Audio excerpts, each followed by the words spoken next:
말씀했는데 우리 좀 전에도 우리 한 분이 말씀하신 것처럼 지난주에 보니까는 그저 우리 뭐 무려 9분이라고 했습니까? 장장 9분간 8분간 침묵의 시간이 있어가지고 그죠? 예, 이게 뭐 하는 건가? 예, 그죠? 예, 이게 그래서 그런 시간 을 줄이기 위해서 이제 그렇게 하지 않고 미리 지금 이렇게 지금 다 숙제를 했습니다. 그래서 이 유튜브로 보시는 분들도 우리 교인 성도님들 중에도 미리 이 25장 이 프린트물 아실 겁니다. 주보에 다 들어가 있는 거. 만약에 교회를 못 오시면 제가 그 카톡방에 이 파일을 올리니까 그걸로 이렇게 다운받아서 보시면 되는데, 자, 이거를 미리 다 하셨다는 이 가정에서 이제 시작하도록 하겠습니다. 자, 1번을 보시면은 이게 지금 숙제 그거 말하는 겁니다. 자, 우리 뭐 이따 성경에 있는 거니까요. 그냥 서로 간단하게 대화하고 넘어가겠습니다. 예레미야서 사건이 일어난 순서와 무관합니다. 예레미야서는 사건이 일어난 순서와 무관합니다. 1절은 언제 선포된 말씀이라고 합니까? 요시아의 아들 여호와긴 넷째 곧 바벨론의 왕 느부갓네살 원년에. 자, 우리 이게 오늘 강의할 내용을 요 1번하고 지금 이게 연결된 게 있어서 그냥 제가 좀 설명을 드리면은 여기 프린트물에도 나와 있습니다. 참고하시면 됩니다. 예, 이게 프린트물 위에서 이 셋째 줄 보시면은 자, 예레미야 2장 25장 말씀이, 자, 이게 좀 뭐 프린트물 이쪽에 있다 저쪽에 있다가 이게 왔다 갔다 해서 힘드실 수 있는데 프린트물 딱 두 장밖에 없습니다. 그래서 지금 숙제로 있는 프린트물 말고 내용 프린트물에, 아니면 말로 들으셔도 됩니다. 셋째 줄 이렇게 위에서 보시면은 25장의 말씀이 여호야김 즉위 4년째 되는 말씀이다. 다 찾으셨죠, 그죠? 그게 그 있습니다. 그 1절 말씀이에요. 근데 여호야김이가 언제 왕이 올랐는가? 609년이 되는데, 여러분 이 참고하셔야 될 게, 제가 그냥 뭐 당연하다 생각해서 안 써서 그러는데 앞에 다 BC라는 말이 다르게 한국말로 하면은 기원전 609년입니다. 그러니까 서기 609년이 아니고, 당연한 이야기지만 지금 이 구약 성경의 내용은 예수님 오시기 전이잖아요. 우리가 다 알다시피 예수님 오실 때가 0년이니까, 물론 뭐 엄밀하게 따지면은 그죠, 그 기원전 3년에 오셨다 뭐 이런 이야기 있습니다만, 일단 뭐 그냥 간단하게 0이니까 지금은 기원전입니다. 기원전, 예수님 오시기 전. 그래서 지금 이 프린트물의 위에서 네 번째 줄에 있는 여호야김이 609년에 왕이 올랐다는 것은 당연한 이야기지만은 기원전 609년, 우리 영어로 말하면 BC라고 하죠, 그죠? BC라는 거는 Before Christ. 그래서 예수님이 오시기 전에 이제 그거죠. 예전에 청년들을 가르쳐 보다 보니까 말을 나온 김에 제가 말씀을 드리면은 어느 청년이 물었는데, 아니 목사님 왜 기원전은, 그죠, 우리가 기원전, 기원후 이런 말하는데 기원전은 영어로 BC라고 쓰는데 Before Christ의 약자죠. Before Christ 이렇게 BC. 근데 왜 그 뭐냐 기원후는 그죠 After Christ 해가지고 그러면 AC가 돼야 될 것 같은데 왜 AD가 돼 있습니까? 이래 말하는데, 그거는 뭐냐면은 이 기원후는 지금 다 웃으시니까 이미 아시는 것 같은데 라틴어의 약자입니다. 그럼 그때 라틴어의 약자를 가면 왜 이쪽에 쓰고 기원전은 이렇게 쓰는가? 원래는 당시에 여러분도 다 알다시피 중세에는 다 라틴어를 썼습니다. 중세에 우리나라 말로 하면 천주교, 외국에는 가톨릭의 모든 예배는 다 이 라틴어를 말했었는데, 그래서 AD가 먼저 생겼지 않겠습니까? 예수님 오신 날짜를 기준으로 기원후가 먼저 생겼으니까 AD라고 붙였던 거죠. 그 예수님이 그거 해가지고 라틴어로. 근데 이 기원전에 대한 관심은 나중에 학문적으로 관심이 생겼는데, 그것이 다 이제 어느 학문이 그 뭐 흔히 말하는 고고학이 어디서부터 발달됐냐면은 영국에서 발달돼가지고 영국에서 영어로 Before Christ라고 붙이니까 BC가 된 겁니다. 그렇게 된 겁니다. 그래서 뭐 왜 이게 After Christ 하면은 AC인데 왜 AD인가? 왜 여기는 라틴어로 했는가? 원래 라틴어가 먼저 시작하고 그 다음에 BC를 붙였다. 여러분 참고로 이해하시고, 자, 결론적으로 다시 말씀드려서 돌아가서 프린트물에 여호야김이 609년에 왕이 올랐다 이렇게 돼 있는데 역시 기원전을 말하는 겁니다. 당연한 이야기죠. 그래서 즉위 4년이면은 605년이 됩니다. 여기서 이제 착각하시면 안 되는 게, 목사님 609년에다가 4년을 더하면 613년이 되는 거 아닙니까? 그죠? 이제 학교를 우리가 졸업한 지 너무 오래돼가지고 헷갈릴 수 있는데, 기원후는 609에다가 4년을 더하면 613이 되는데, 기원전은 어떻게 됩니까? 숫자가 내려갑니다.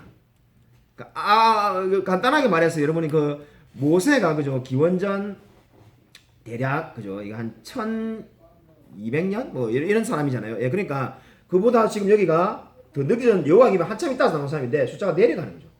그래서 이게 아브라함, 모세, 뭐 열왕기의 왕들 하면은 숫자가 마이너스 그죠? 그러니까 마이너스 하나기보다 기원전 1000년에서 700년, 600년 내려가다가 예수님 탄생이 된다. 그래서 여러분이 기원전은 숫자가 작을수록 더 최신 거다. 그렇게 여러분이 기억을 하시면 되겠습니다. 자, 그래서 지금 609년에 왕이 올랐는데 4년이 지났으니까 605년이 되는 거죠. 자, 근데 말이 나온 김에 이 부분을 정리하면은 이때가 지금 굉장히 중요한 때입니다. 격동기예요. 우리가 현대사를 공부를 하다 보면 그런 때가 있죠. 마치 뭐 그 우리나라 한약방 1910년 우리 이런 거 다 외워주죠. 아니면은 그 유관순 누님이 이 독립운동했던 게 1919년 이런 연도를 다 외우듯이 지금 이 연도가 너무나 중요한 이 해가 너무나 중요한 때라는 거예요. 이때 뭐가 일어나냐면은 우리가 너무나 잘 아는 느부갓네살이 이 지금 뭡니까 애국과 한마디로 고대 근동에 지금으로 말하면은 저 이라크 지쪽 지역부터 이집트까지 그 넓은 중동에 우리 흔히 말하는 석유나라 나라 있지 않습니까? 그 쭉 그게 있는 나라에 패권 전쟁을 했던 때가 바로 이때가 되겠습니다. 그래서 그냥 간단하게 여러분이 기억을 하시면은 당시에 뭐가 있었는가 하냐면은 바로 아수르와 애굽이 서로 세계 최강대국이 되려고 큰 싸움이 있었고 그 싸움에서 아수르가 승리했다. 그 해가 지금 이 해다. 여러분 이거를 꼭 기억을 하시면 되겠습니다. 자, 그래서 이때는 지금 이스라엘의 운명이 왔다 갔다 하는 거죠. 자, 그래서 성경 여러분 이거는 참고로 알고 있으면 왜 좋냐면은 성경을 읽으실 때 보면은 여러분 그런 내용이 많을 거예요. 아수르에게 멸망당할 거라고 하는데 계속 이스라엘 왕들이 보면 누구를 의지하려고 합니까? 애굽 왕을 의지하려고 하죠. 근데 사실 여러분 생각을 해보시면 그죠? 우리나라도 일본에 식민지를 했으니까 친일파는 안 된다, 친일파는 안 된다 이런 마음이 있듯이 원래 이스라엘이 누구의 노예였습니까? 애굽의 노예였잖아요. 그런데 지금 보면은 왜 다시 그런데 애굽을 힘을 얻으려고 하는가? 아수르에 대항할 만한 나라가 당시에 애굽밖에 없었다는 거죠. 그래서 분명히 출애굽기에 보면은 하나님께서 무슨 일이 있어도 애굽은 의지하지 말라고 했지만은 그 말씀 다 알고 있지만은 현실적으로 보면은 아수르에 대항할 사람은 애굽밖에 없으니까 여러분 열왕기서나 예레미야나 이사야나 이렇게 읽어보면은 계속 하나님은 선지자를 통해서 뭐라고 말합니까? 애굽을 의지하지 마라. 애굽을 의지하지 마라. 이미 출애굽기나 신명기에 말씀한 것처럼 애굽을 의지하지 마라. 이렇게 말을 하는 거고 근데 이스라엘 왕들은 어떻습니까? 믿음이 약하니까 생각을 해보면은 아수르가 지금 세계 최강대국인데 아수르가 우리를 잡으려고 하는데 공격하려고 하는데 믿을 거는 애굽밖에 없다. 이렇게 되는 거죠. 이런 이 배경을 이해하시면 되겠습니다. 그래서 이 예레미야도 지금 그렇게 말하지만은 결국 믿음이 있다는 것은 뭐라는 겁니까? 결론으로 먼저 말씀을 드리면은 믿음이 있다는 것은 현실은 애굽을 바라봐야 되지만은 그걸 바라보지 않고 하나님을 바라보며 살라. 이렇게 정리가 되겠습니다. 자, 그래서 연도에 대한 이야기를 이제 그 밑에 마지막으로 끝을 내고 지나가면요. 자, 위에서부터 하나, 둘, 셋, 넷, 다섯, 여섯, 일곱, 여덟, 아홉, 10번째 줄 보시면은 반면에 24장의 말씀은 이렇게 되어 있습니다. 우리가 지금 24장의 말씀은 뭐라는 겁니까? 24장은 요야김이 죽고 바벨론에 끌려간 때입니다. 기원전 597년입니다. 기원전 597년이라고 되어 있죠. 여러분 지금 보시면은 아까 우리 25장이 뭐였습니까? 여호야김이 즉위한 지 4년이 됐다고 했죠. 그런데 지금 오히려 그 24장 그 앞에 장이 여호야김이 죽었다고 되어 있어요. 여러분 아까 복잡하게 생각 없이 24장에는 여호야김이 죽었고 25장에는 즉위 4년이다. 이게 뭘 말하냐면은 예레미야는 연대 순으로 기록된 것이 아니라는 거죠. 그게 바로 지금 1번 문제인데 사건과 아무런 시간의 순서와 아무런 관계가 없다는 겁니다.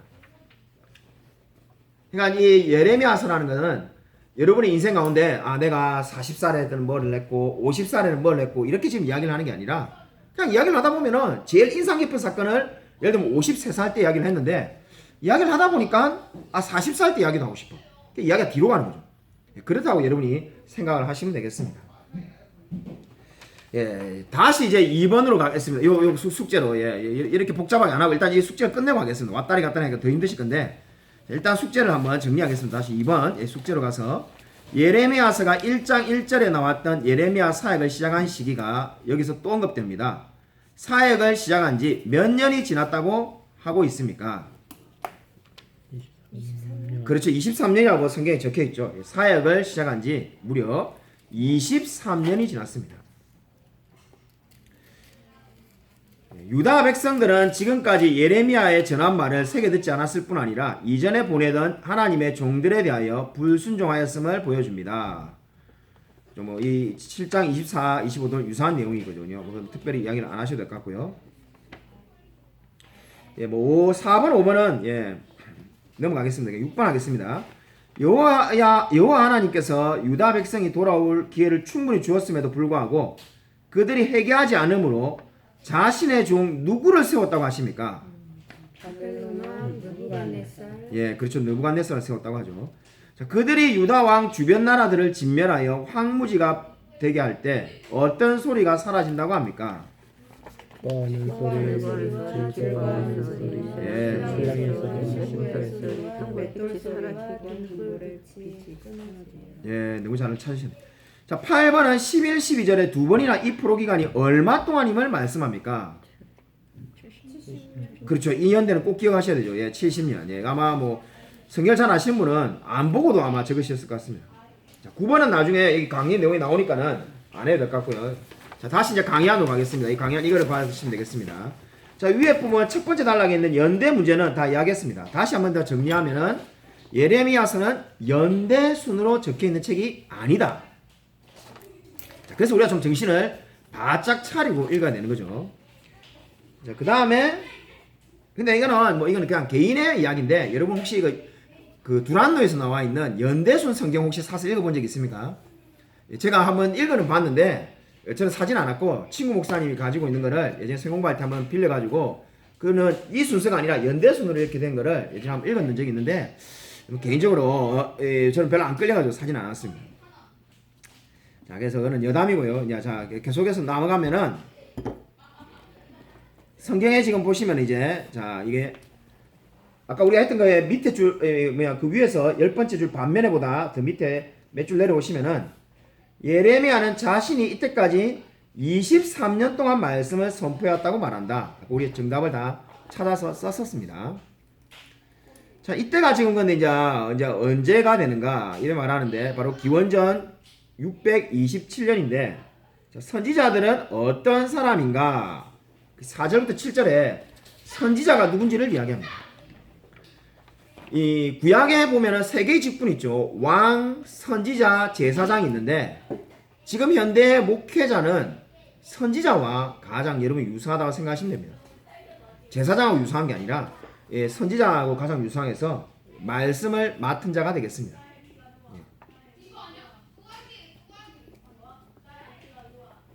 우리 예언 그러니까 선지자를 갖다가 우리가 이렇게 할 때 예언가 이런 말도 많이 하는데 보시면은 그 미래를 본다 해가지고 이 예언이 아니고 말씀을 맡은 자라는 뜻에서 예자입니다. 그래서 말씀을 맡을 예 이래가지고 한마디로 선지자는 말씀을 맡은 사람이다. 여러분이 그렇게 이해하시면 되겠습니다.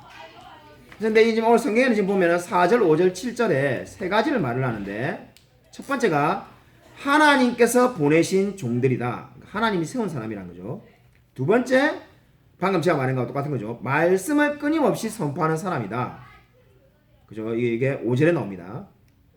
세 번째가 여호와의 대변인이다. 이래가지고 7절에 나오고 있습니다.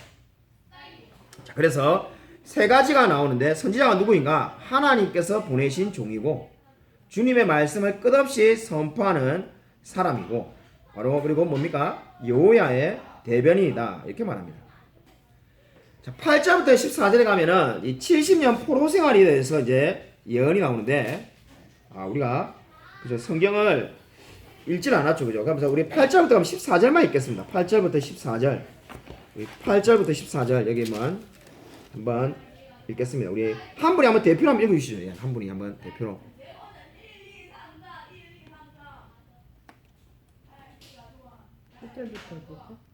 14절. 8절부터 14절. 네. 한 분이 읽어 주실 수 있으면 한 분 읽으셔도 되죠. 그러므로 만군의 여호와께서 이와 같이 말씀하시니라 너희가 내 말을 듣지 아니하였느냐 보라 내가 북쪽 모든 종족과 내 종 바벨론의 왕 느부갓네살을 불렀다가 이 땅과 그 주민과 사방 모든 나라를 쳐서 진멸하여 그들을 놀림과 비손거리가 되게 하며 땅으로 영원한 폐허가 되게 할 것이라. 여호와의 말씀이니라. 내가 그들 중에서 기뻐하는 소리와 즐거워하는 소리와 신랑의 소리와 신부의 소리와 맷돌 소리와 등불빛이 끊어지게 하리니 이 모든 땅이 폐허가 되어 놀랄 일이 될 것이면 이 민족들은 70년 동안 바벨론의 왕을 섬기리라. 여호와의 말씀이니라. 70년이 끝나면 내가 바벨론의 왕과 그의 나라와 갈대아인의 땅을 그 제약으로 말미암아 벌하여 영원히 폐허가 되게 하되 내가 그 땅을 향하여 선언한 바 곧 에레미야가 모든 민족을 향하여 예언하고 이 책에 기록한 나의 모든 말을 그 땅에 임하게 하리라. 그리하여 여러 민족과 큰 왕들이 그들로 자기들을 섬기게 할 것이나 나는 그들의 행위와 그들의 손이 행한 대로 갚으리라. 아멘. 자, 심판날에 어떤 일이 날 것인가 지금 이렇게 이야기를 하는데 8절부터 14절 보시면은 우리 프린트물을 참고하셔야 됩니다. 성경을 뭐 바로 보셔야 되고요. 근데 프린트물이 제가 도표로 정리를 잘 해놨습니다. 8절부터 10절은 뭘 이야기한다는 겁니까? 유다는 느부갓네살의 손에 망할 거란 것이 이미 하나님이 말씀을 했습니다. 그래서 어떻게 되느냐? 바벨론에게 70년 노예를 당할 거라는 거죠. 70년 동안 바벨론을 섬기게 될 거라는 겁니다. 그것이 끝나면 어떻게 되는가? 바로 바벨론에게 하나님이 심판을 내리실 거다. 실제 역사가 어떻게 됐습니까? 이 그대로 되었습니다. 근데 하나님이 근데 지금 이리 미리 이 말씀을 그대로 말씀을 하고 있죠. 자, 여기서 이제 우리가 오늘 중요한 이제 첫 번째 적용할 만한 말씀이 나오는데 8절에 보면은 느부갓네살을 뭐라고 부르고 있습니까? 그렇죠. 이게 이 말씀을 보시면은 이게 지금 9절에 나오죠. 근데 9절에 내 종 바벨론의 왕 느부갓네살을 불러다가 이렇게 말하고 있습니다. 지금 프린트물에 8절에 되어 있는데 9절이죠. 내 종이라고 지금 부르고 있습니다. 좀 이상하잖아요. 그요 느부갓네살은 하나님을 안 믿는데 하나님을 믿는 뭐 예레미야나 이런 사람들에게 내 종이라고 부르면 우리가 이해가 충분히 되는데 느부갓네살은 하나님을 믿지도 않는데 내 종이라고 부르고 있다는 거죠. 근데 이게 놀라운 것은 여기 한 번만 부른 게 아니라 시간 관계상 찾지 않습니다. 제가 프린트에 다 적어놨죠. 보이실 겁니다. 27장 6절 43장 10절에도 하나님이 느부갓네살을 내 종이라고 부른다는 거죠. 느부갓네살은 왜 이렇게 부르시는가? 근데 놀라운 것은 이사야서에 봐도 또 바사의 왕 고레스라는 사람이 있는데 그 고레스를 이거는 더 놀랍게 내 종 정도가 아니라 나의 목자 하나님의 기름 부음을 입은 자 이렇게 극찬을 한다는 거예요. 이 고레스도 역시 그저 하나님을 믿는 사람이 아닙니다. 성경이 이런 걸 보면은 우리가 참 이상하다 하는 생각이 아마 우리가 들 수가 있는데 이렇게 부르는 이유가 뭔가? 자, 느부갓네살을 내 종이라고 부르는 데는 두 가지 이유가 있는데 프린트본 1페이지 마지막에 제가 파란색으로 적어 놓았습니다. 세상의 모든 왕, 심지어 이방 나라의 왕도 하나님의 통치를 받고 있다는 의미이다. 두 번째로 하나님께서는 사람이 알고 순종하든 모르고 따라오지는 간에 하나님이 원하시는 계획을 반드시 이룬다는 거죠. 그래서 이 내종이라는 표현은 느부갓네살의 신앙과는 아무런 상관이 없다는 겁니다. 자, 여기서 이제 그러면은 우리가 한번 적용을 해서 한번 나누고 싶은데니까. 자, 하나님께서 느부갓네살 또는 고레스를 내 종, 나의 목자 이렇게 해서 하나님께서 사용하시는 것처럼 이 하나님께서 내 주위에 있는 믿지 않는 자를 통해서 나에게 말씀하시거나 깨달음을 주시던 경우가 있었다면은 그러한 때가 뭐 어떤 일이 있었는지 그렇게 한번 나눠보도록 하겠습니다. 그러니까 지금 보면은 하나님은 어떻게 하신 겁니까? 이스라엘에게 깨닫게 하기 위해서 하나님이 오히려 고레스와 느부갓네살을 사용하는 거죠. 이스라엘을 정결케 하기 위해서 이스라엘은 심판을 받아야 되니까 죄를 지어서 근데 70년 노예 생활을 해야 되는데 그걸 누구의 손에 맡긴 겁니까? 바로 하나님을 믿지도 않는 느부갓네살 손에 맡긴 거죠. 자, 그래서 어떻게 합니까? 오히려 이스라엘을 정결케 하시고 그렇게 하시는데 마찬가지로 우리의 삶 가운데 하나님이 내가 분명히 나는 하나님 믿고 있는데 내 주변 사람 하나님 믿지도 않는데 근데 그들이 하는 말이나 그들의 무슨 뭐 은행이든 행동을 통해서 나에게 큰 영적인 깨달음이나 또는 뭐 이게 이 여러 가지 하나님의 이 섭리를 느꼈다든지 그러한 부분들이 있으면은 한번 나누어 보도록 하겠습니다. 그게 오늘의 첫 번째 주제가 되겠습니다. 여기서 침묵하면 또 놓고 예, 이 침묵하면 아까 우리 성도님 말씀하신 것처럼 왜 또 여기 또 침묵이 또 생겼지 뭐 이래가지고 예, 우리가 빨리 그저 이 교회가 부흥해갖고 편집하는 분을 구해가지고 이런 걸 편집을 해가지고 실제로는 침묵이 한 10분 있었지만은 바로 1초 만에 와 이분들은 대단하네 목사님 말 딱 끝나니까 막 바로 대답하네 이렇게 이제 만들어야 되는데 질문이 좀 어렵죠. 질문이 좀 어렵지만은 오늘은 이 질문이 오늘 성경부의 주제이기 때문에 이렇게 적용할 수밖에 없습니다. 오늘은 왜냐면 여기가 지금 보면은 오늘 이 말씀 중에 제일 중요한 거는 물론 우리가 이렇게 적용할 수 있겠죠. 하나님이 70년간 심판하기로 했는데 70년간 그대로 하나님 말씀이 한 점의 오류도 없이 그대로 심판을 받았죠. 그렇게 적용할 수도 있지만은 근데 비슷한 적용을 이미 했습니다. 우리가 말씀이 그대로 이루어진다는 적용은 제일 많이 하기 때문에 똑같은 적용을 계속하는 것보다는 좀 바꾸어서 하는 게 좋지 않겠나 싶어서 오늘은 하나님께서 믿지 않는 자를 통해서 나에게 말씀하시거나 간섭하신 적은 없으셨는가? 저 얘기 아니고요. 저 예, 예. 엄마 얘기. 엄마가 집사였을 때 동네에서 전 보러 가는 게 네. 약간 유행처럼 연초에 예. 어디로 나가가지고 네. 이제 그 아주 용하다는 아주 용하다는 뭐 점집에 이렇게 갔대요. 교회 집사님들 4명이 갔다고 하더라고요. 여자 집사님 예. 갔는데 다들 점을 잘 봐주셨는데 엄마가 딱 들어가니까 분쟁이. 그분께서 저는 가슴에 십자가가 빛나고 있는데 여기를 왜 왔냐고 하시면서 점을 못 봐주셨대. 그리고 저희 자식은 어떻게 되냐고 하니까 너네 자식들도 다 예수님이나 잘 믿어라. 그러면서 점을 안 봐주셨다고 이렇게 말씀을 하시더라고요. 그래서 너무 궁금했어요. 엄마 그 세 분 집사님은 누구야? 그분들은 왜 점을 봐주셨어? 재밌는 얘기하는데 아무튼 그 무당분들도 그렇게 말씀하셨다고 하는 걸 믿지 않는 분들은 별 생각이 안 해요. 예. 제가 말할 동안 빨리 생각해야죠. 이거 짚고 있으면 안 돼요. 방송자고.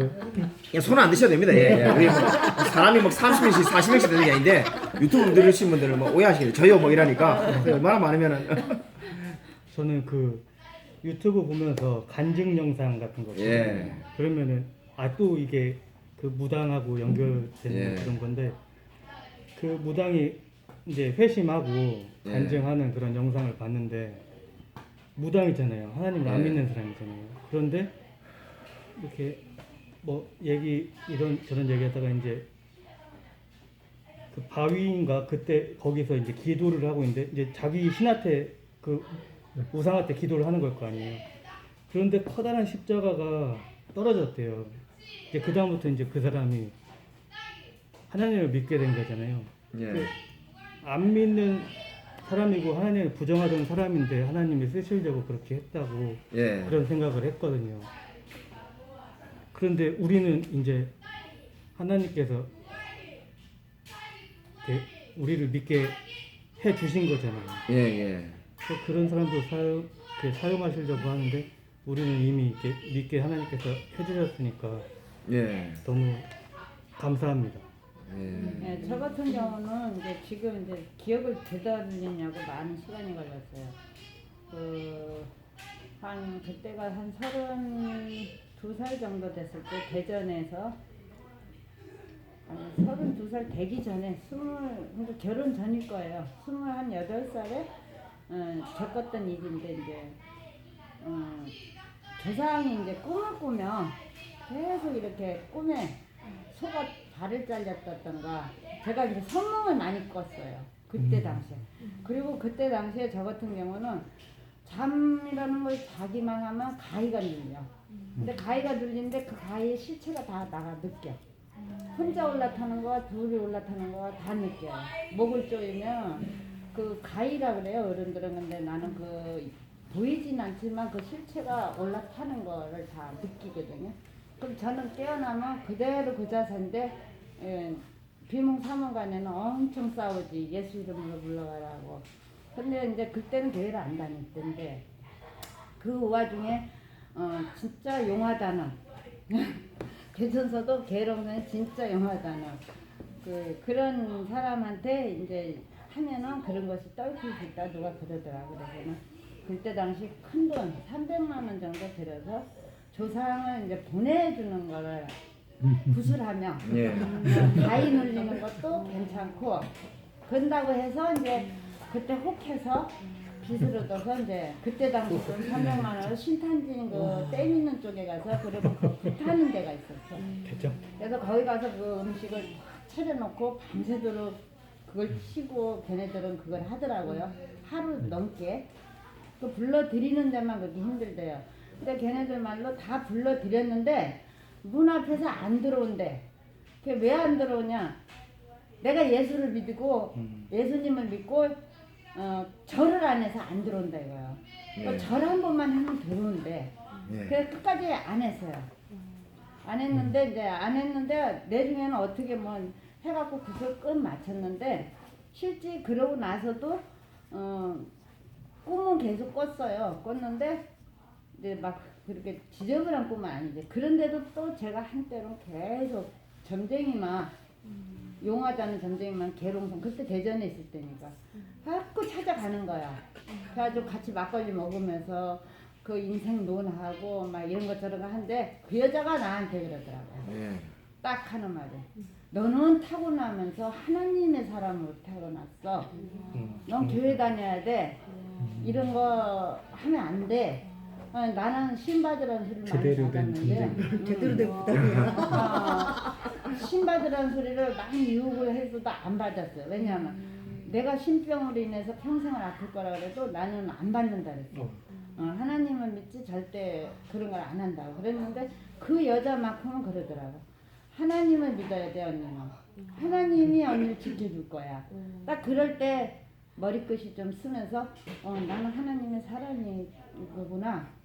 네, 그때서 비로소 내가 예. 돌아서서 이제 하나님께로 다시 갈 때 그때가 참 신기하고 내가 그런 거 하나님께서 이렇게 사람과 사람을 통해서 나한테 전달해 주신다는 거.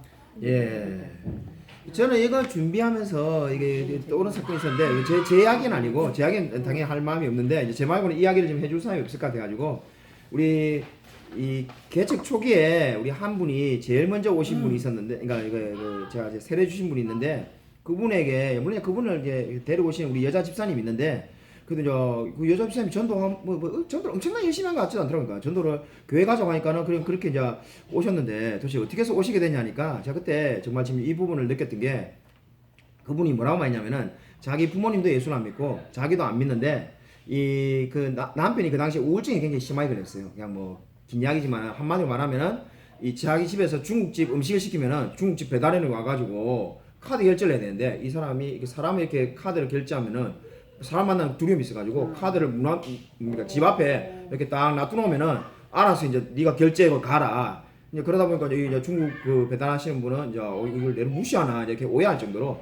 그만큼 사람 만나는 게 힘드니까 우리 여자 성도님이 이제 볼 때는 보통 문제가 아니다. 자기 이제 큰일 났다. 이러다가 이 남편이 뭐 진짜 극단적 선택을 하면 되게 되냐 이래가지고 자기 엄마한테 이제 상담을 요청한 거죠. 그러니까 근데 엄마는 교회를 안 다니는데 근데 제가 그 어머니 말에서 정말 놀랬죠. 그러니까 어머니가 그렇게 말했다고 하더라고요. 그러니까 너 교회 가 가까이 있는 교회를 찾아가지고 교회를 가면은 그 목사님과 그 교회 성도들은 너 이야기를 다 들어줄 거야. 근데 네가 지금 여기서 네 혼자 그냥 그걸 막 이렇게 매달리고 있으면 너는 그냥 무너지게 돼.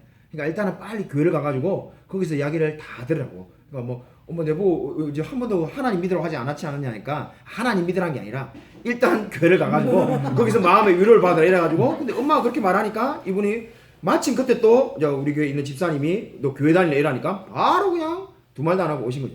제가 그걸 딱 그때 보면서 어떤 생각이 들었냐면은 야 하나님이 진짜 마치 지금 이렇게 느부갓네살이나 고레스를 사용한 것처럼 그 엄마가 예를 들면 보통의 우리 상식이면 어떻게 해야 되겠어요? 오히려 딸이 교회를 간다 이래도 야 예수쟁이들 그걸 믿게 되냐면서 그 목사나 뭐 교인들 다 사기꾼이다 보통 이렇게 말해야 되잖아요. 그걸 믿을 데가 없어. 그걸 믿냐? 가면 네 우울증이 아니라 더 큰 병이 생긴다. 우리 이래 말해야 될 것 같은데 그게 아니라 너 그게 가면서 근데 특히 놀라운 게 그 뭐라고 말을 했냐면은 그 집안이 다 불교를 믿으니까 그럼 내가 절에 가면 안 되냐 하니까 그 어머니가 열렬한 절에 다니신 분인데 그래 말했다니까 절은 가면은 너 혼자 수양을 하는 거지 스님이 너 이야기 다 들어준 거 아니라고. 너 해결이 아무도 안 되고 반드시 교회를 가가지고 목사님이나 그 성도들이 너 이야기 고민 다 들어줄 거다. 그래 진짜 그래 말이야. 자 그거를 딱 보면서 느꼈던 게 바로 지금 여기 말하는 것처럼 하나님은 믿지 않는 자의 말을 통해서도 역사하시고 그렇게 삶을 인도하시구나. 지금도 마찬가지시죠. 지금도 보면은 느부갓네살과 고레스를 통해서 하나님은 지금 이 이스라엘을 다시금 회복시키고 심판하고 물론 이 심판하시고 다시 회복시키는 여러분 성경을 이제 지금 예레미야서 꾸준히 보니까는 아시겠지만은 그 모든 회복은 그죠 하나님의 이 심판과 진노 다음에 나오죠. 그러니까. 왜냐하면 죄를 이제 회개하고 난 다음에 나온다는 걸 알 수가 있습니다. 어쨌든 간에 다시 이야기를 돌아와서 하나님이 느부갓네살과 이런 고레스를 통해서 역사하시는 분이다. 심지어 믿지 않는 자를 통해서도 하나님은 그 뜻을 이루신다. 이게 오늘 첫 번째 오늘 성경부 주제가 되겠습니다. 그래서 여러분이 늘 내가 2가지씩 한다고 했습니다. 물론 뭐 어쩌다 보면 이제 3가지 할 수도 있고 어쩌다 보면 1가지밖에 없을 수도 있습니다만은 가급적이 딱 2가지만 해서 시간을 맞추려고 하는데 첫 번째 주제는 하나님은 믿지 않는 자를 통해서도 하나님의 뜻을 이루어 가시는 분이다. 여러분 그렇게 기억을 하시면 되겠습니다. 우리 교리로 말하면 소유리문답 제7문에 해당되는 내용이죠. 그죠? 하나님이 그 모든 섭리를 그 피조물을 통해서 이루어 나가신다는 것을 알 수가 있습니다. 자, 오늘 두 번째 주제는 2페이지에 있습니다. 두 번째 주제는 보시면은 70년 포로 생활. 우리 성경에 정말로 70년 이 말이 뭐 엄청나게 많이 나오는데 도대체 언제부터 언제까지인가? 이게 그죠? 하나만 딱 가르쳐 주면 얼마나 좋겠습니까만은 크게 3가지 해석이 있습니다. 자, 그래서 저 예전에 교회 다닐 때는 이렇게 배웠는데요. 또 어느 교회 다닐 때는 이렇게 배웠는데요. 예, 충분히 그게 가능합니다. 왜냐하면은 3가지 해석이 있으니까요. 자, 첫 번째 해석이 예루살렘이 완전히 망한 해로부터 완전히 바벨론이 망한 해까지. 그러니까 예루살렘이 망했을 때부터 바벨론이 완전히 망했을 때까지가 자, 이 기간이라는 거죠. 그럼 예루살렘이 망한 기간은 언제입니까? 연도가 제가 외우라고 했죠. 외우기 쉽다 했죠. 예. 586 컴퓨터 하듯이 586이 예루살렘이 망했을 때입니다. 물론 당연히 기원전입니다. 지금 여기서 자꾸 586 하니까 서기로 생각하시면 안 되고 당연히 기원전 586년에 망했습니다. 말이 나온 김에 우리가 참고로 이게 지금 남유다가 멸망했을 때고요. 예루살렘이 북이스라엘은 몇 년도에 멸망했습니까? 좀 더 먼저 멸망했는데 720 그렇죠. 예. 그럴 때 멸망했습니다. 예. 그래서 이 북왕국이 먼저 멸망했고요. 그 다음에 남왕국이 멸망을 합니다. 남유다가 멸망하는 거죠. 그래서 이 연도 정도 이 2가지는 꼭 기억하시면 되겠습니다. 자, 근데 문제는 뭐냐면 이 해석의 문제는 이렇게 말하는 분들이 있는데 그럼 586년이 되고 바벨론 언제 망했느냐? 539년에 망했습니다. 물론 이런 건 여러분이 다 외울 수는 없지만은 대충 이 정도라고 보면은 그럼 어떻게 됩니까? 계산해 보면은 50년도 안 되잖아요. 하나님이 70년이라고 했는데 그럼 이러한 해석을 한 사람들은 뭐라고 말하냐면은 그냥 70은 상징적이고 진짜 70이라는 게 아니라 어렴풋이 그런 거다. 이런 식으로 이야기를 하는 거죠. 근데 이거는 하나님의 말씀이 1.1획도 오류가 없다는 것을 우리가 볼 때 이것을 받아들일 수가 없죠. 이 해석은 정말로 아니라. 두 번째 해석은 아수르의 멸망에서 바벨론의 멸망까지인데 이거는 뭐 연도를 따지기도 전에 뭐가 문제냐면은 이스라엘에 가면 심판하고 이게 무슨 관계가 있냐 이렇게 되기 때문에 이 두 번째 해석도 아니라고 해요. 그래서 우리가 지지하는 해석은 세 번째인데 자, 보통 1번 아니면 3번을 이야기 많이 할 겁니다. 근데 1번이 외우기가 간단하게 참 좋은데 그러니까 70년이 안 되기 때문에 지지할 수가 없고요. 3번은 예루살렘 성전의 파괴에서 재건에 이르는 시간으로 볼 수가 있다는 거죠. 자, 그러면 어떻게 되냐면 예루살렘 성전이 파괴한 걸로 보면은 기원전 609년부터 사실상 포로 생활이 이미 시작되었다고 봐야 된다는 거죠. 586년에 망했지만은 이미 그보다 20년 앞선 그때 23년 정확하게는 이미 사실상 나라가 망한 거라는 거죠. 왜냐하면은 609년에 기원전 609년에 무슨 일이 있었냐면은 그 경건한 왕, 그죠? 이스라엘의 몇 안 되는 경건한 왕 중에 하나였던 요시아가 이 무기토에서 죽습니다. 그리고는 이스라엘 사실상 독립국가의 모습을 잃어버리고 바벨론이 왕을 다 지명해서 억지로 세우기 시작합니다. 자, 그때 이미 우리가 뭐라고 볼 수 있냐면은 사실상 끝났다고 봐야 됩니다. 그래 보면은 기원전 609년부터 539년까지라고 보면 어떻게 됩니까? 딱 70년이 됩니다. 자, 그래서 이 기원전 539년은 고레스가 종교의 자유를 선포해가지고 다시 이스라엘 백성이 돌아오기 시작한 해이기 때문에 이제 성전이 재건되는 거죠. 이렇게 보면은 예루살렘 성전의 파괴에서부터 재건까지가 70년이다. 그래서 이렇게 해서 지금 아까 우리가 계속해서 지금 성경에 나오는 70년, 그죠? 우리 좀 전에 하고 우리 같이 읽었습니다. 그 70년이라는 숫자, 이거는 어떻게 되는 건가? 11절에 나오죠. 70년 동안 바벨론 왕을 섬긴다는 것은 기원전 609년부터 기원전 539년까지의 이야기다. 다르게 말한다면 성전 파괴부터 성전 재건까지의 이야기다. 여러분 이렇게 이해를 하시면은 정확하게 잘 정리가 될 것 같습니다. 자, 바벨론 어떻게 멸망했는가? 539년. 뭐 자꾸 저 따보면 아마 연도를 외우실 수도 있습니다. 기원전 539년에 메데 페르시아 연합군, 바로 고레스가 이때 나오죠. 하나님이 바벨론을 반드시 심판한다고 했는데 아까 고레스를 나의 목자라고 사용한다고 했죠. 어떻게 사용했느냐? 바벨론을 심판하는 데 사용했다는 거죠. 자, 계속해서 보겠습니다. 아까 우리 숙제의 마지막 문제이기도 한데 이 하나님의 도표를 보십시오. 마지막 나오는 도표. 자, 2페이지 마지막에 도표가 있는데 하나님의 분노의 술잔을 마시는 나라의 순서가 나옵니다. 첫 번째가 유다와 예루살렘, 두 번째 애굽, 세 번째가 블레셋의 5도시. 블레셋이 요즘으로 말하면은 그 뉴스에 맨날 나오는 팔레스타인이 되겠습니다. 그 이스라엘과 맨날 싸우는 팔레스타인 가자 지구라고 맨날 나오죠, 그죠? 맨날 뭐 반기문 총장이 뭐 한번 가시겠다기도 하고 몇 년 전에 뭐 하여튼 그렇게 나오는 그 뉴스 나오는 그 지역이 블레셋입니다. 자, 그 블레셋이 주요 5도시가 그 다음에 심판에 나오고요. 그 다음에 에돔, 모압, 암몬. 그 다음에 5번째가 두로가 되겠습니다. 여러분 두로는 꼭 기억을 하셔야 됩니다. 성경에 두로가 굉장히 여러모로 많이 나오는데 두로는 뭘로 유명합니까? 절대로 망하지 않는 나라로 유명한 나라로 성경에 계속 나옵니다. 그래서 두로는 왜 안 망했느냐? 지금 한번 이 그림을 보시면은 이 그림에 제 손에 보시면은 요 접시가 두로의 본토라고 보면은 두로는 이 본토 말고 이 섬이 하나 더 있었습니다. 두로 지형이 이래 섬이 이래 있었는데 본토를 예를 들면 여기를 다 점령당하면은 여기 있는 사람들이 본토에 있는 사람들이 다 섬으로 도망가는 거죠. 근데 이 섬이 이제 바다를 이 공격하러 가면은 이 섬이 난공불락이라서 한 번도 두로가 멸망당하지 않았다라고 성경에 계속 나옵니다. 그런데 그 성경에 보면은 뭐라고 나오냐면은 너희 두로가 망하게 될 건데 하나님에 의해서 다시는 두로가 세워지지 않을 거라고 말을 하는 말씀이 있습니다. 근데 정말 다시는 두로가 안 세워지는데 그럼 누구에 의해서 망했는가? 역사를 보면은 알렉산더 대왕이 이 두로를 붕괴시킵니다. 근데 어떻게 붕괴시키냐면은 전쟁의 신이라고 불리는 이 알렉산더 대왕이 본토로 다 점령하고 나니까는 이 섬을 점령하려고 하니까 엄청나게 어려운 거죠. 근데 이 알렉산더가 지혜를 낸 게 이 본토에서 무너졌던 이 뭐 성에 있던 돌, 나무 많을 거 아닙니까? 자네들을 이 바다에다 다 집어넣으라는 거예요. 그러니까 어떻게 되냐면은 이 본토에서 바다까지가 저절로 다 메꿔져 가지고 일종의 다리가 생기는 거예요. 그래서 그냥 마치 길에서 싸우듯이 싸워버리니까 그냥 두로가 멸망했고 정말로 역사적으로 그 이후로 성경이 예언하는 것처럼 다시는 두로가 번성하지 않습니다. 자, 하여튼 그 두로가 지금 여기 있는 나라입니다. 두로. 그 다음에 이 데단, 데마, 부스. 솔직히 어디 있는지 잘 모르는 나라들입니다. 성경에만 나오지만 역사적으로 우리가 잘 모른다는 거죠. 그 다음에 바벨론 동쪽에 있는 엘람, 메데. 8번이 이제 어려운 건데 이 8번에 세삭이라고 나오는데 도대체 세삭은 어디에 있는 나라인가? 이게 두 가지 견해가 있습니다. 두 가지 견해가.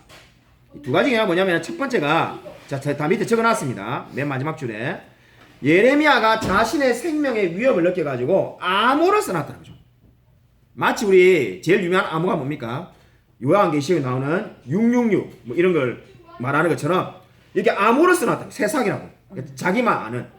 왜 바벨론 이름 말하다가는 너 왜 우리가 망할 거라고 말해? 너 죽을래? 뭐 이렇게 되니까 자, 이게 첫 번째 견해입니다.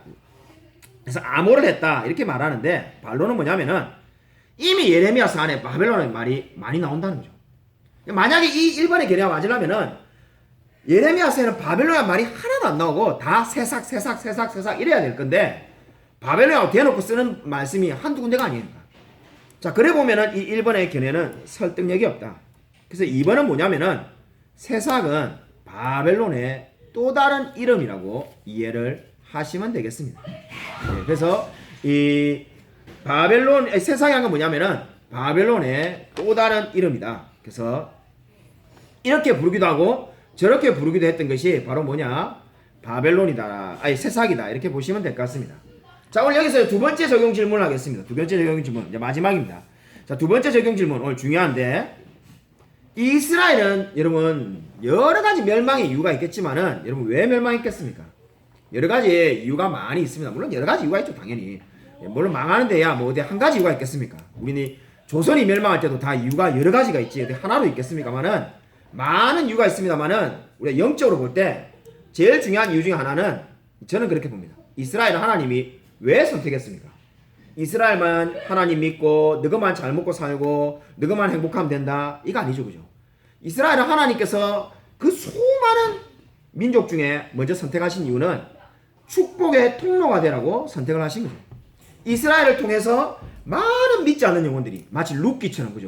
그래서 그 어머니의 하나님이 나의 하나님이 되고 이렇게 되기를 원한 건데 이스라엘이 실패한 이유가 뭡니까? 다른 나라에 복음을 전하는 것이 아니라 오히려 축복의 통로가 아니라 그죠? 그냥 죄짓는 자들밖에 되지 않았다는 거죠. 온갖 우상을 다 섬기고 자 그렇게밖에 안 됐습니다. 성지순례 갔다 오신 분들은 이스라엘이 얼마나 우상 숭배를 많이 했는지 여러분 다 뭘 느꼈는지 모르겠지만 저는 성지순례 가가지고 몇 가지 느낀 것 중에 제일 크게 느낀 거는 그죠? 이스라엘 그 예루살렘 박물관에 가니까는 그죠? 저는 진짜 막 뭔가 멋지는 거 있는 줄 알았는데 예 그냥 놀랍게도 뭐가 있습니까? 제 기억에 막 그 아래 1층에 한 층은 전부 아스타롯 그죠? 뭐 우상 그것도 다 비싸게 생긴 거 똑같이 생긴 거 우리나라 말로 하면 빗살무늬 점토 뭐 이런 거 박물관마다 가면 다 있잖아요. 계속 아스타롯 똑같은 우상을 막 얼마나 그렇게 많이 모아놨는지 보고 막 그죠? 다 똑같은 반응이 되는 거야. 재미가 없다. 이거 언제 끝나냐? 그래가지고 그냥 그 보다가 다 지치지 않습니까? 그게 바로 뭐냐? 축복의 통로가 되라고 불렀는데 오히려 죄짓는 나라, 죄짓는데 최첨단을 달렸다. 자, 이렇게 말을 할 수가 있겠습니다. 자, 그래서 오늘 두 번째 적용은 뭐냐면은 이스라엘은 그 역할을 실패했는데 저와 여러분은 그러면은 어떻게 살아야 되겠는가? 자, 우리의 삶에 적용을 하도록 하겠습니다. 그래서 우리는 하나님이 우리를 축복의 통로로 부르신 부르심을 잘 기억하고 있는가? 그리고 우리는 그 부르심에 얼마나 합당하게 살아가고 있는가? 이렇게 한번 적용을 해보겠습니다.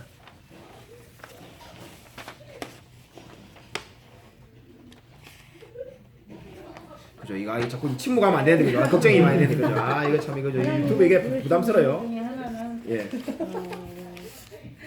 모든 생활에 있어서 이제 인간의 세계에서는 무엇이든지 이렇게 욕심도 부리고 많은 또 욕망도 있고 하고자 하는 그 성공의 의지 뭐 많은 것이 따라가잖아요.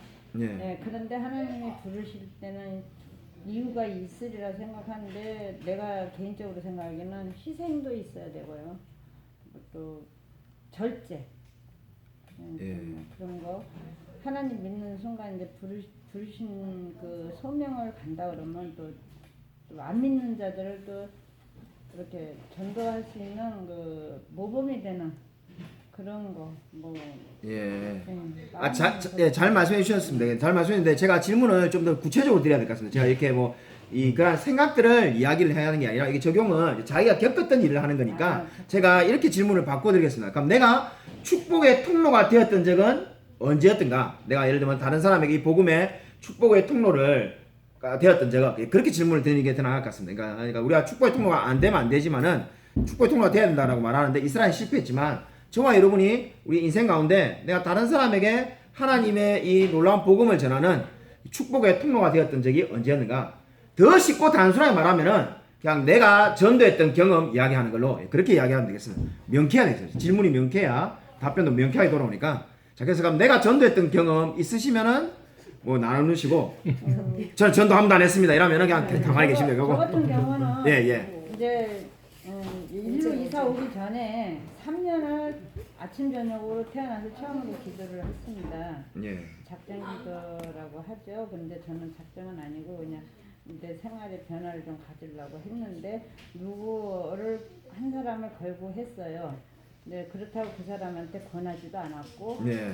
아무것도 안 했는데 진짜 하나님께서는 그 때가 되니까 그걸 다 주시더라고요. 예. 네, 그래서 그 분이 스스로 모든 걸 할 때 예. 그분이 나보다 더 많은 것에 또 내가 아는 것보다 더 유능하게 알 때 예. 그때에 살아계신 하나님 그 예전 그 축복의 통로라 그럴까요?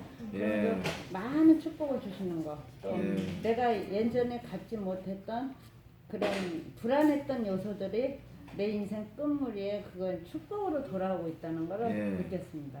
예. 네, 자녀에 대해서 뭐든 또 주위 사람들에 대해서도 예. 내가 아무리 하려고 해도 안 되는 것은 나 하나님께서 축복을 해주셔야 된다는 걸 느꼈어요. 예.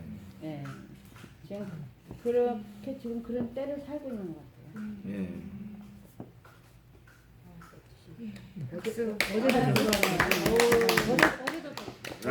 어제도 어젯밤에 친구 그리고 오늘 우리가 이게 전도를 하고 왔어야 되는데 그 건방 전도를 하고 왔을 거라 생각하고 지금 이렇게 나누려고 했는데 그래서 뭐 그죠. 우리 방금 따끈따끈하게 했던 것을 여러분이 그냥 그죠 이게 보고하면 되는 건데. 예. 뭐, 하여튼 혹시 예.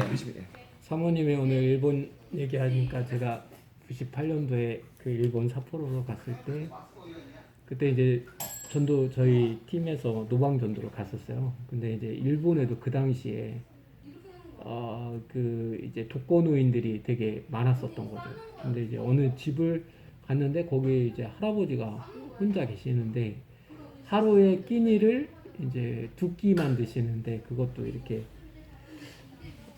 뭔가 빵인가 떡 같은 거 그런 걸로 이제 2끼를 채우신다고 하시더라고요. 근데 이제 어쨌든 그때 이제 사형리로 복음을 전하고 그분이 주일날 오시겠다고 해서 이제 태우러 갔어요. 태우러 갔는데 그날 이제 오신 거죠. 오셨는데 이제 일본에서 한 명 전도하는 게 진짜 몇십 년에 한 명 있을까 말까 그렇게 힘들다고 하더라고요. 그랬는데 이제 그분이랑 그렇게 이제 전도해서 그분이 매주 나오고 저는 이제 일본에서 2주 정도 있었는데 왔는데 이제 어느 날 편지가 왔어요. 그분 이름이 노다상이었는데 이제 그분이 하늘나라 하나님께로 갔다고 그 교회 이제 거기 간사님으로 계셨던 분이 이제 편지가 왔더라고요. 그래서 되게 감사했던 그런. 예. 기한이 하셨네요. 제가 할게요. 하셔도 됩니다. 네. 저는 이 축복의 통로를 제 직업을 통해서 하나님이 주신 것 같아요. 제가 그 설거지하기 전에 네. 화장실 청소를 10년을 했어요. 그런데 그때는 현금이 많았어요. 지금은 뭐 카드 하나 주워봐야 막 신고하면 끝나고 못 쓰잖아요. 예. 이 현금을 지갑으로 주시면 신분증도 있고 하는데 그런 그거 찾을 수 없는 돈 뭉치를 많이 주신 거예요.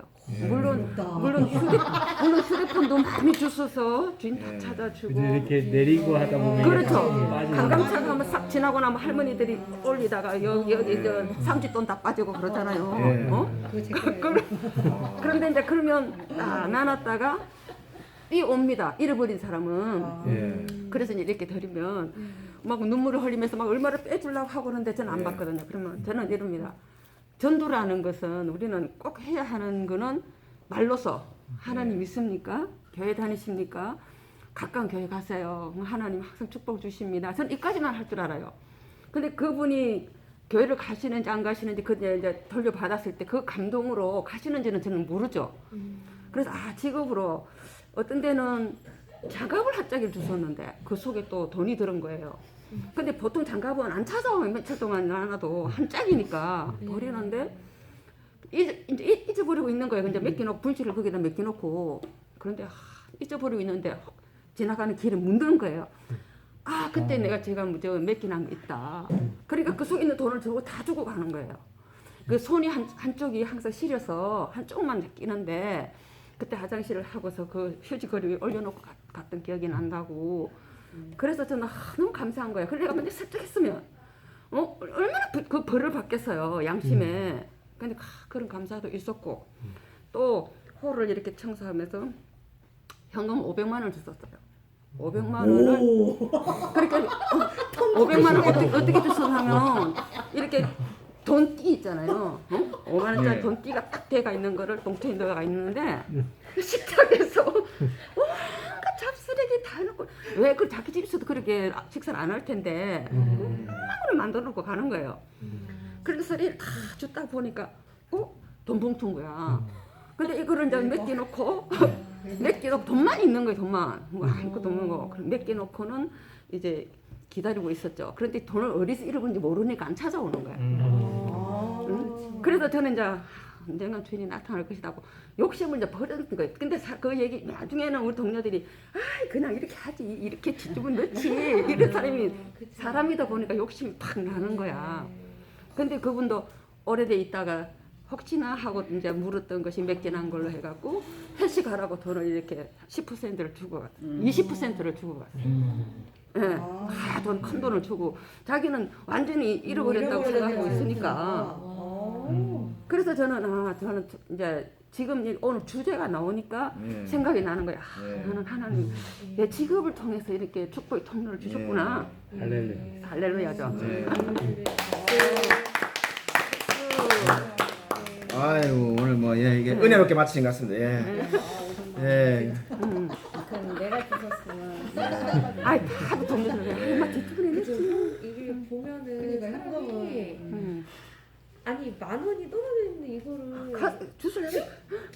이게 저도 모르게 이게 주려고 그러는 거 내 것도 아닌데